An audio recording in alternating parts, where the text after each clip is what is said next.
Welcome Trinidad and Tobago to our News 4 report, a product of the Government Information Services Limited and the Ministry of Communications. I'm Nicola Barito. Let's take a look at the headlines.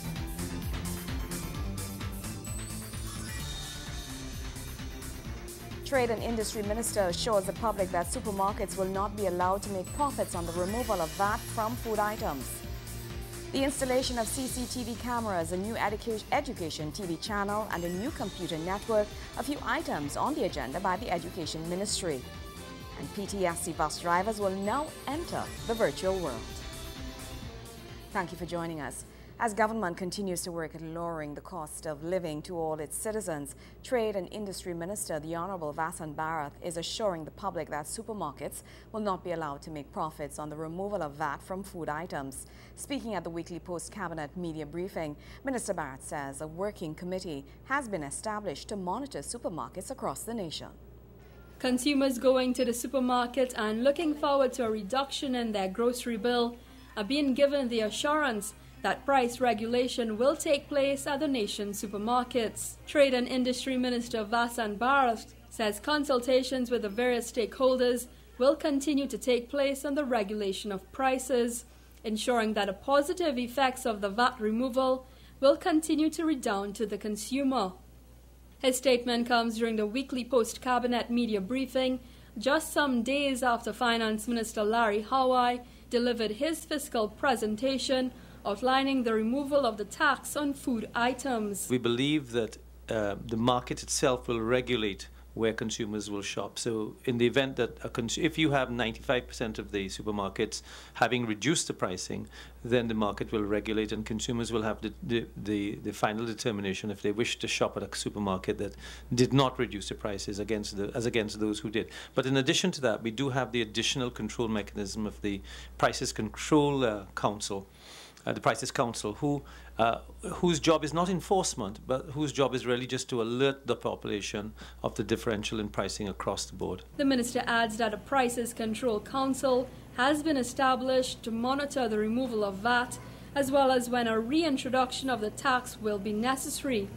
Minister Bharath also notes that the removal of the VAT will see a reduction in the food import bill. We'll be lowering the food import bill by 15% because currently when the food comes into Trinidad and Tobago, you charge VAT on it to the importer or the wholesaler, who then sells it on to the supermarket. So there's a 15% additional cost involved along the way. So it's not going to add to the food import bill. The Trade and Industry Minister says that while the removal of VAT is a temporary solution, government says it continues to work towards reaching a comfortable place in food security. Once we're able to control food inflation, once we're able to get our agricultural sector up and running so that we could provide food security for our people, then we will then relook at the possibility of the reinstatement of VAT on those food items. That is not likely to be any time in the near future, of course, because as I said, the agricultural sector will take some time to be developed. But while government stands to lose over $400 billion in revenue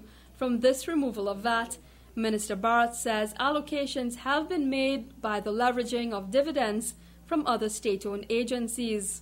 It's estimated that over 7,000 food items will see the removal of VAT by November 15th. Kimberly Ramkalawan, News 4. The installation of CCTV cameras at schools, a new education television channel, and a new computer network are just a few of the items on the agenda for implementation by the Education Ministry. The new initiatives were disclosed by Education Minister Dr. The Honourable Tim Gopi Singh during the weekly post-cabinet media briefing, where he says a request for tenders has been sent out in an effort to commence the process. The government plans to acquire CCTV cameras as part of a multi-million-dollar plan to improve the education sector. Education Minister Dr. Tim Gopi Singh made the disclosure during yesterday's post-cabinet media briefing, where he says the main reasoning behind the installation at schools is one aimed at preventing vandalism as well as trespassing on school compounds.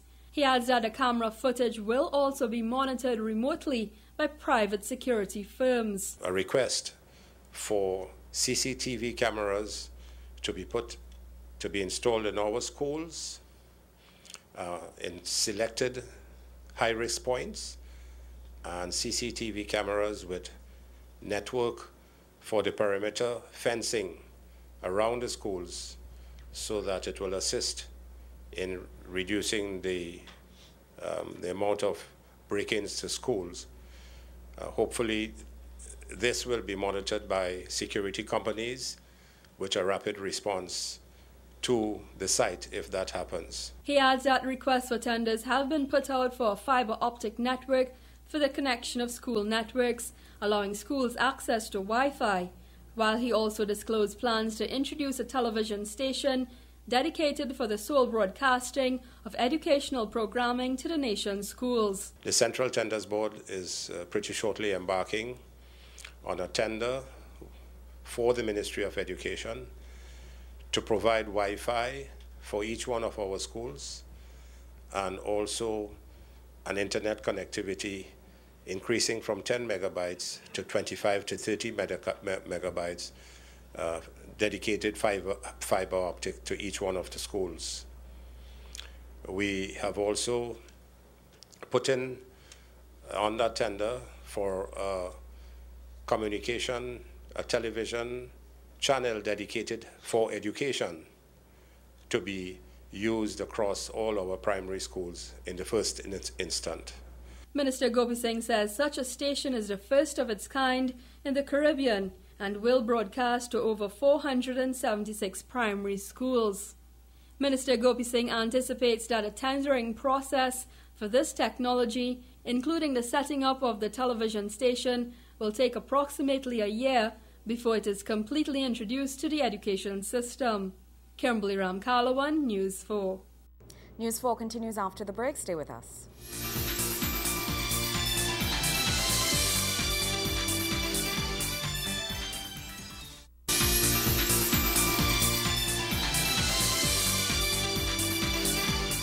Welcome back. PTSC bus drivers will now enter the virtual world of a 3D simulator to train or retrain in defensive driving techniques.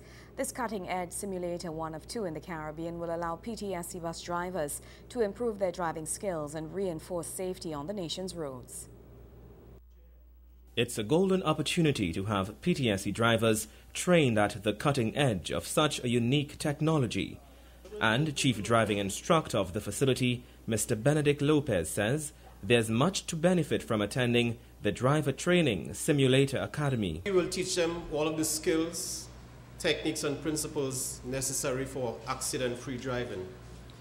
What we have done is that we have removed the risk associated with on-the-road training by placing the student driver in a no-risk virtual reality training environment. It allows accidents, incidents, and many types of scenarios to be recreated for the students' benefit so that they can understand what went wrong and how to avoid it in the real world. He notes that this type of training would allow their service vehicles' income-generating fleet to continue to provide service and to generate income while drivers are trained by the Simulator Academy. Now, you might say this is all well and good and it's fantastic sounding, but I want to let you know for the second time, as I did on the opening day, that by itself, the training that we provide for your drivers is no silver bullet for accident avoidance. It must be coupled with monitoring of your drivers at the workplace and enforcement on our roads. General Manager Mr. Roland George of the Simulator Academy also echoed similar sentiments. The primary objective of opening up access to training at this facility is to improve the quality of drivers in Trinidad and Tobago, not just to do business, but we also want to assist in improving the quality of drivers that we produce. Our focus is to contribute to the reduction of accidents and fatalities on the nation's roads. He adds, it is intended to benefit the national community and the region because they want to extend the services. Mr. George emphasized the team of trainers led by Mr. Benedict Lopez is ready to change the driving experience for the better once and for all. Simulator training reinforces positive decision-making through practice in a risk-free environment. Simulator training reinforces positive decision-making through practice and continuous practice and training. The Driver Training Simulator Academy is also open to drivers employed within TNTech and private security services. Joseph Lopez, News 4. Minister of Tertiary Education and Skills Training, the Honorable Fazal Karim, is explaining the proposed change made to government-assisted tertiary education, that's GATE program. He says the proposed changes are simply to protect citizens' investment in the nation's future. Some citizens have expressed concern following Finance Minister Larry Hawaii's budget announcement that changes are coming to the GATE program. However, Minister Karim is reiterating that the program will continue. He says all that will happen is that the way the program is run will be altered slightly to reduce the abuse of the program and wastage of funds that occur. We will be looking at the GATE program as it relates to the economic development needs of the country. I don't think there can be any debate about that. The simple reason being that many persons in the country have been saying that we need to ensure that the monies that we are expending for education and training is responsive to labor market demand, so that we do not increase unemployment by virtue of the fact that people are pursuing courses for which there are no jobs. Secondly, Minister Hawaii speaks to the fact that there has been some disparity in fees that are charged for similar programs with respect to the private tertiary institutions and the public tertiary institutions. So that's one of the things that he's talking about in terms of ensuring that we have economic costs, but there's an accountability factor because it's the investment of the taxpayer for the people of this country to build their brain power. The minister adds that the government will not let some persons who refuse to take their education seriously deny others the opportunity to also further their studies. He says this crackdown is necessary if the nation is to become successful through successfully managing its resources. We have said before, and I have said on many occasions, that we're not financing failures. We want our nation to be a very successful nation, but we cannot afford, in terms of the competing needs and interests and scarce resources, to continue to pump money into the hands of those who are not taking the education offer and the opportunity seriously. Because when they do not do that, and when we continue to place more money in repeating programs to students towards succeeding, what about those who have lined up? What about all those students who are exiting CSEC? What about all those students who are exiting CAPE? Gregory McBurney, News 4. News 4 continues after the break. Stay with us.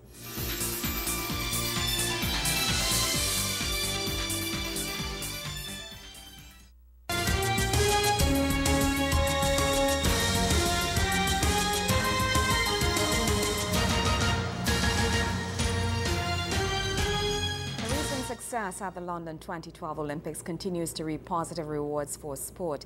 National sporting organizations and other stakeholders are seeing a bright future following the presentation of the 2012-2013 budget, where sport development features highly.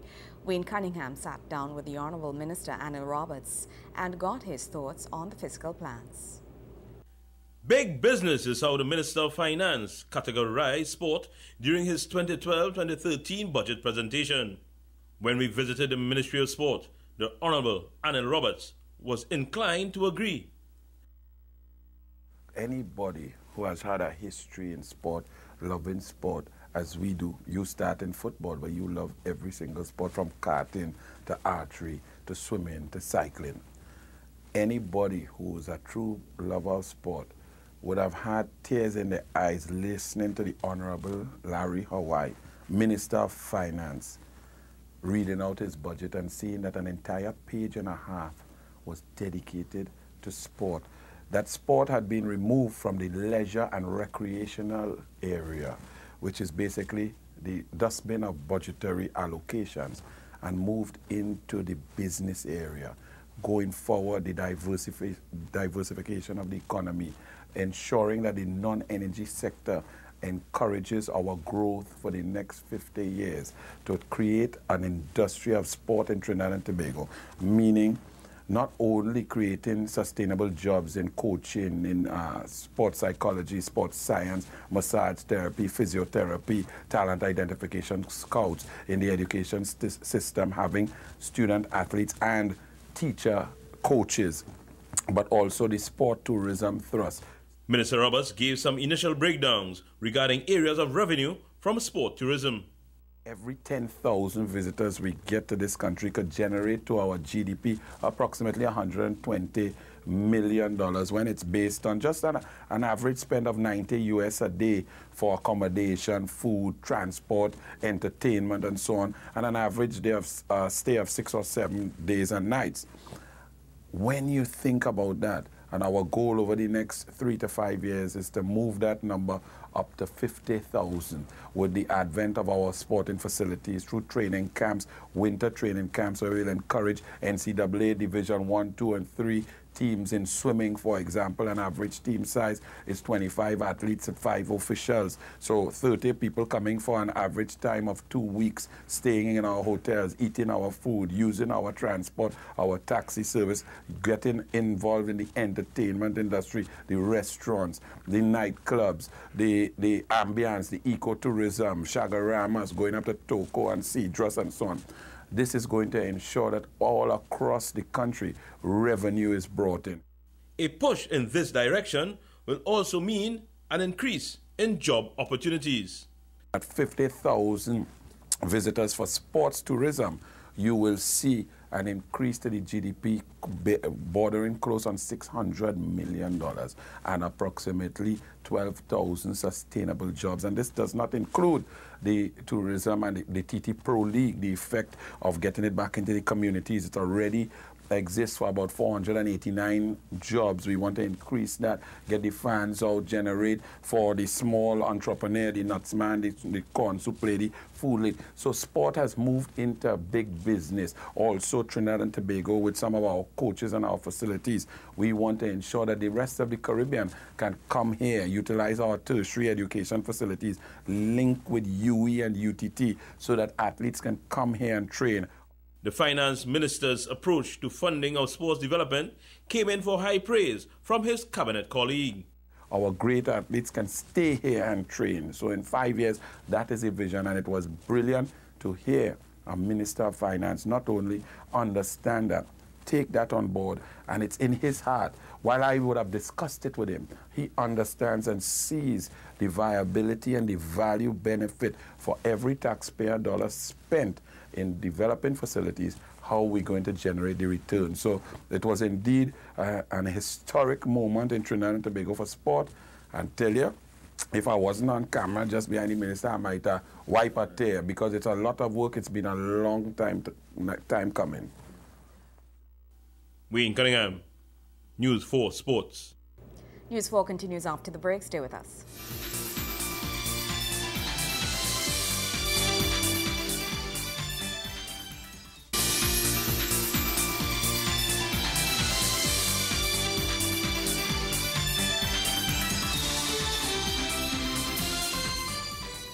His Excellency Philip Boxo, Trinidad and Tobago's High Commissioner to Canada, has reiterated his government's commitment to engaging all its citizens in the decision-making process, thus ensuring that they remain the nucleus of the development process. Now, he made the point at the High Commission's Republic Day reception, which was held over the weekend in Ottawa. His audience included high commissioners and ambassadors from all across the world. His Excellency spoke about the excellent bilateral relations between Trinidad and Tobago and Canada since the establishment of diplomatic relations in 1962. Canada is one of the first countries to recognize and welcome Trinidad and Tobago as an independent state. Canada and Trinidad and Tobago share many similarities. We are both viewed as multicultural nations that honor all cultures. All people have worked together to build peaceful, prosperous, and respected nations, High Commissioner Boxo stated. He also announced that the High Commission will soon be publishing a book entitled Together We Aspire, Together We Achieve, Trinidad and Tobago in Canada 1962 to 2012. Now, there were over 50 nationals present who will be included in this publication, which honors members of the Trinidad and Tobago diaspora in Canada who have brought the high standards of Trinidadian and Tobagonian legacy to their home away from home. Speaking directly to these nationals, the High Commissioner told them that they are in fact the true ambassadors of Trinidad and Tobago, saying, "You know who you are, and now others know where you are in the Canadian landscape. I entrust you to connect with each other, and together you must aspire to inspire the next generation to achieve excellence in Canada." 5 Trinidad and Tobago nationals were awarded the Distinguished National of Trinidad and Tobago Canada Award. This award honors those who have made significant contributions to their communities in the fields of education, politics, medicine, arts, and sports in Canada. The recipients of this award in 2012 are Mrs. Dawn Gale Udova Addison, the principal of Morningstar Middle School; Mr. Richard Roll Aziz, cultural impresario; Dr. Gyandeo Susaran Maharaj, Chief of Cardiovascular Surgery for the Children's Hospital of Eastern Ontario; Dr. Deo Punwasi, Professor at the University of Manitoba; and Mr. Justice Selwyn Reginald Romilly, Superior Court Judge, who created history as the first black person appointed to any court in British Columbia and the only second black person appointed to any court in Canada. And in related news, Trinidad and Tobago's ambassador to the United States, Mexico, and the Organization of American States, His Excellency Dr. Neil Parson, recently addressed a consultation to develop a hemispheric approach for cooperation against transnational organized crime talk. Ambassador Parson stated that Trinidad and Tobago is very interested in the successful operational action of this approach, as evidentially supported by the fact that Trinidad and Tobago attended all of the technical consultations held between May and September, and by his government's commitment in reversing the unbearable scourge of crime, criminality, and violence rooting itself in the Western Hemisphere. He further stated that Trinidad and Tobago is very much looking forward to the establishment of the Coordinating Center of the Americas, the CCA, to be established in Mexico. Dr. Parson gave his country's full support for the comprehensive approach platformed on technology, innovation, and critical linkages that coordinate strategic, tactical, and operational action. He welcomed the technical and financial cooperation and fully embraced the policies that include the variables of social reintegration and harmonization of legal frameworks. He says it is often said what we do in life echoes in eternity, and what we believe that we are all duty-bound as leaders to leave this world a better place than when we met it. This document is a step towards the obligation, explained Ambassador Parson. Now, this cooperation agreement on talk follows the commitment adopted by heads of state and government held during the 6th Summit of the Americas held in Colombia in April 2012. The resulting CCA will be charged with responsibility of the comprehensive and systematic exchange of information within the areas of intelligence, investigation, and prosecution using innovative investigation techniques for strategic decision making among member states. Well, with that said, that's how we wrap up this edition of our News 4 Report, a product of the Government Information Services and the Ministry of Communications. I'm Nicola Barreto. Thank you so much for joining us.